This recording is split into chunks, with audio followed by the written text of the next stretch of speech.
Hey everyone, and welcome to my kitchen. Here's your daily demo video for today. Today we're going to be using a variety of tools to make some sweet potato fries, one of my and my daughter's favorite things. So let me run through the tools that we're going to use first. So we've got our large grooved cutting board. You can see this side does not have a groove on it. And then if we flip it over, you can tell which side I use most often. This one does have a large groove on the other side, which is great for catching juices from slicing up meat, or it's summertime, so slicing up that really juicy watermelon. We are also going to use my large bar pan. You can see I've got a little bit of seasoning going on around the edges. We don't eat a ton of bacon, which if you buy a large bar pan or you have any of our stoneware, one of the best ways to season it is to throw a pound of bacon on there one Sunday morning and pop it in the oven. Not only does it make the best bacon in the entire world, it does a great job of getting your seasoning started early. But you can see I've got a good season going on around the edges of my bar pan, and we'll talk a little bit more about that later. We are going to be using two of the herb tools that I just got from my party, and I'm really excited and starting to kind of get the hang of them. So we've got the herb mill and the herb stripper. So we're going to use both of those for some fresh herbs on our sweet potato fries. And lastly, we have the other item that I purchased from my party that is quickly becoming my new favorite, and this is the quick slicer tool.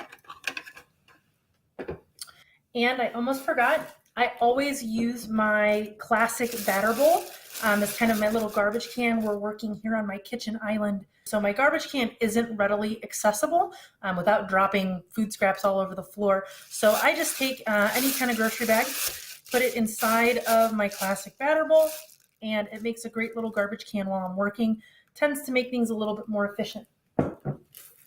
So let's go ahead and get started. First, I've got my sweet potatoes here, and they're already peeled. So I'm going to go ahead and cut the ends off of my sweet potatoes.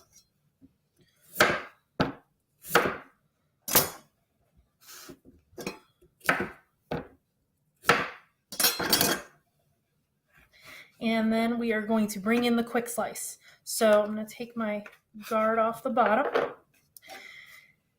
Now the quick slice has multiple vertical blades, if you can see them there on the inside.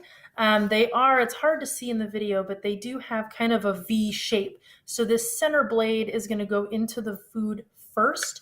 And I'm finding that it's a little bit stubborn depending what you're cutting. I'm guessing our sweet potatoes are going to be very stubborn, but it is so much faster and so more convenient than slicing everything with the cutting knife. Plus, my sweet potato fries never come out very even, and then they don't cook all that evenly. Some cook faster than others. So I think this is going to help me out a lot with that. So we need to take our sweet potatoes here and make them a size that is going to fit on my quick slice here. So we might end up with a little bit shorter fries, but I'm okay with that. I'm going to take my sweet potato and I'm just going to lay it on top of the platform here. You know, the sweet potato is a little bit stiffer, so I'm guessing I'm going to get a little bit of a bend or a bow in my blades as I get it started here. So it might give us a little bit of trouble, but when I get it started, I just start with that V point, that center blade, and just kind of rock it a little bit. I'm going to try my best not to let my blades bow here.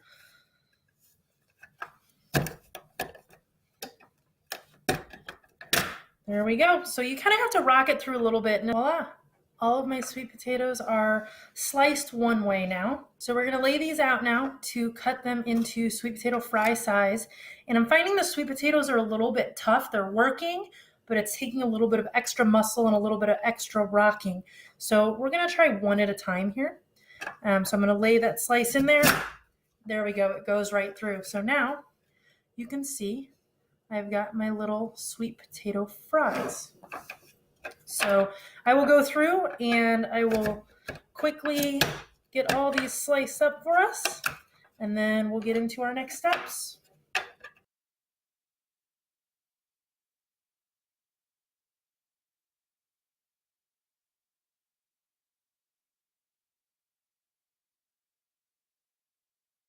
So I've figured out the trick with doing something as tough as a sweet potato. I'm guessing this will be the case for carrots as well. If you place the item in the center of the cutting board or the quick slice, and then we angle our quick slice this way. So what I'm going to do is I'm going to angle it, and I'm going to line up those metal bars on the right side. I'm not even cutting into the vegetable yet. I'm just making sure my metal slicing blades are lined up with their ports.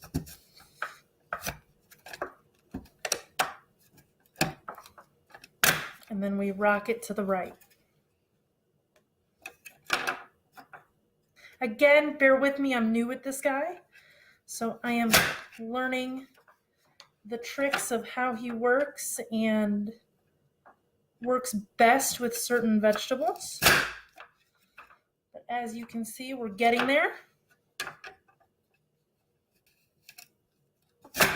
And again, while speed is nice, it's always nice to cut time out of your prep time, especially if you have to slice as many vegetables as I do. I really enjoy this for my sweet potato fries for the uniform size that I'm getting. I could never get such similar sticks out of cutting these by hand with a knife. So for me, I think that's the real win with, at least with our sweet potato fries. And I think the same is going to go for carrot sticks as well, which I'm going to try in another video for you guys.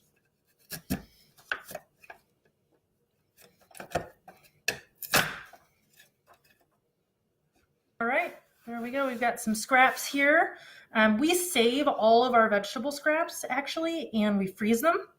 And then whenever I have a recipe that calls for vegetable broth, I just take all these guys and I boil them up, and they make really, really good, no salt added vegetable broth. So we're done with our quick slice. Again, I think it's a tool that takes a little bit of practice, but I know with as much veggie slicing as we do in our household, this really is, once I get the hang of it, going to be my new favorite. So we're going to move on over here. We're going to grab our large bar pan. Now, if you don't have any of our stoneware, I absolutely love the large bar pan's my favorite because it's kind of a do-all pan. So what we're going to do here is I've got all my potato slices that we just sliced up. So we're going to take these guys and we're just going to kind of spread them out on the bar pan. We don't now, even though I've got a little seasoning here, I always like to spray my bar pan with a little bit of spray olive oil, or you could wipe it down with some olive oil. I just think it helps keep something like this, especially from sticking, until I've kind of built up my seasoning. My edges are all nice and seasoned, but my middle is taking a little bit longer. So I've got my sweet potato fries on here. You could drizzle a little bit of olive oil. I try to avoid that because we don't use it to cook a lot. So if I put them in the oven and they're being a little stubborn and they won't seem to soften up, then I'll do some olive oil, but I'm going to try to avoid it for right now. So now on to two of my favorite new tools. We've got the herb mill and the herb stripper. What we do is we take the top off the herb mill, and you have to be careful. It's got a little ceramic ball in here.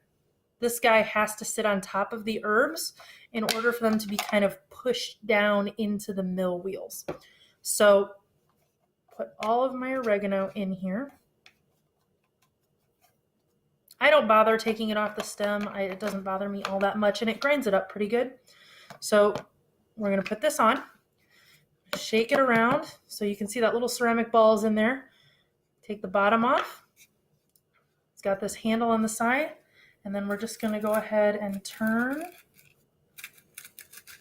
You can kind of see in here it's dropping some herbs on there. If it slows down and doesn't seem like it's doing anything, give it a little shake. That means all the herbs that were in between the ball and the mill are ground out. So we'll move it around a little bit, and then we can start grinding again. Now, if I decide that I picked too much out of my garden and I don't want to waste it, you can actually take this top off, and the bottom that was protecting us from the blades, actually becomes a little lid. So you can store this whole thing in your fridge until you're ready to use it again. Or if you constantly use herbs, say you always use cilantro in your kitchen, you can just keep this guy filled up. And then when you're ready, you can pop the bottom off and you've got fresh herbs ready to go. The other one that we're going to do is a little bit of rosemary. And this is where our herb stripper comes in. It has a hard time kind of up at the tip where it's a little bit softer. So we're just going to take that guy and put it right in the middle. And then we're going to take our herb stripper here. It's got little holes. And we're going to find the one that fits the rosemary best here. And I kind of start in the middle because I've got to have something to hold on to. And then we just run it down the stem. And there we go. We can flip it over. So you can see it pulled all those guys off. My stem is clean. We'll dump them right in there. I love this guy, especially for rosemary. I tried it last night on some thyme, and the thyme was a little bit softer, so my stem kept breaking. But even if all I use it for is the rosemary, that is worth the time saver. So we're going to rotate this guy around in here, get our herbs down on the bottom, and we're going to go ahead and grind. Now I love this because I love rosemary, but I don't like a big chunk of rosemary unless I'm maybe using it as a rub on some meat. Come on, guy. Okay. And we will finish this up here with we're actually going to get all of our rosemary. There we go. We emptied it out. Okay, so these guys are ready to go. My husband would beg me to sprinkle some salt on these, but I don't. He can do that later. These guys will go in the oven. I do 375 in my oven, and then I just kind of keep an eye on them, depending on, I've never done them this small and this evenly cut. So I'm going to shoot for about 35 minutes. If they need to go longer at that point, they always can. Again, today we used our large bar pan. We used my absolute favorite. Even if I'm not cutting directly on it, I always have it on my counter, my large grooved cutting board. We used the herb mill and the herb stripper, both great items, and the quick slice. If any of these items catch your fancy or you have more questions or ideas on how to use them, please comment in the box below. And don't forget to like the video or comment to earn entries into the contest for free product at the end. Thanks for watching.